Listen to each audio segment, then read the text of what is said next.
Once you start creating longer projects and you start spending longer on your projects, you start to realize that there's only so much your paper can take. And while some papers can take way more of a beating than others, it is still really helpful to have this simple tool just in case you miscalculate and you just need a little bit more for your pencils to grip onto. So I would like to introduce my favorite tools, and that is a spray fixative. And not just any spray fixative, there are many out there, but this one is really special. It is a textured spray fixative. So what this does is, instead of just sealing your drawing, it actually isn't intended as the last step of your drawing. This is intended to give your paper new life so that you can just keep on adding more and more to your drawing until you feel like it is completely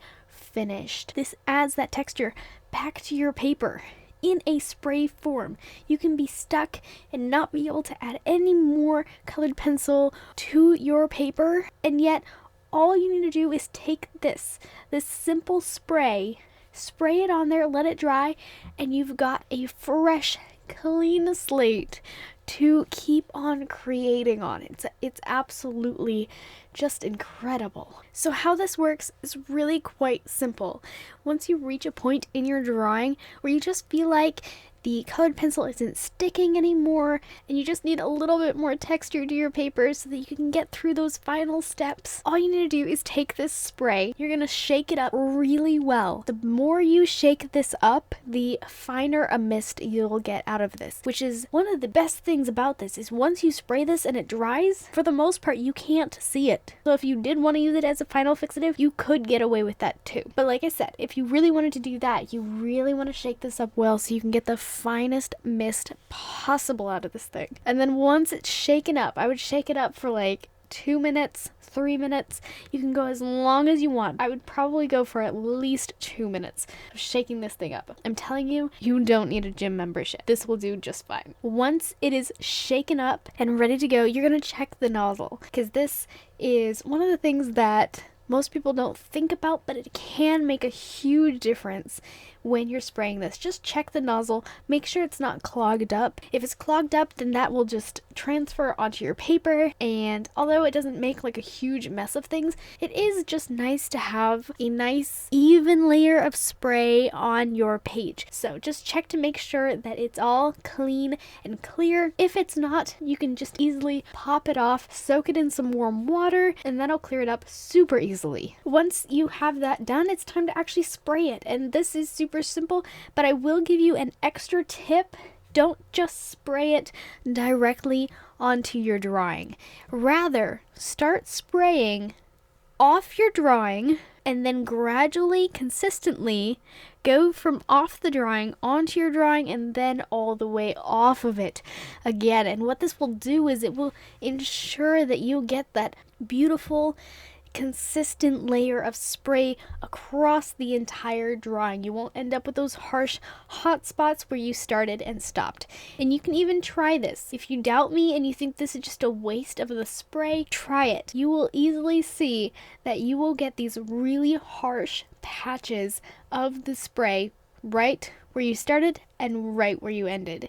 So please do yourself a favor and take that extra time and spray starting off the page, onto your drawing, and then all the way off your page. It is literally that simple. You're going to let this dry for anywhere from 8 to 12 hours. You can even go longer than that, but you really want to make sure that this is thoroughly dry, because if it's not, this will chip off when you try to add your colored pencils back on top of it. So just ensure that you have the best experience with this and let it dry as long as you think necessary. And you'll find out, depending on the size of your drawing and different things like that, these are all factors that will play into how long you should let your project dry for. So you'll get a feel for it as you go along. But if you are ever in doubt, just let it dry a little bit longer. Your whole experience will be so much better for it. Once it's dry, you can go back on top of it with your colored pencils, and you can just keep repeating this for as long as you need to until your drawing is where you want it to be.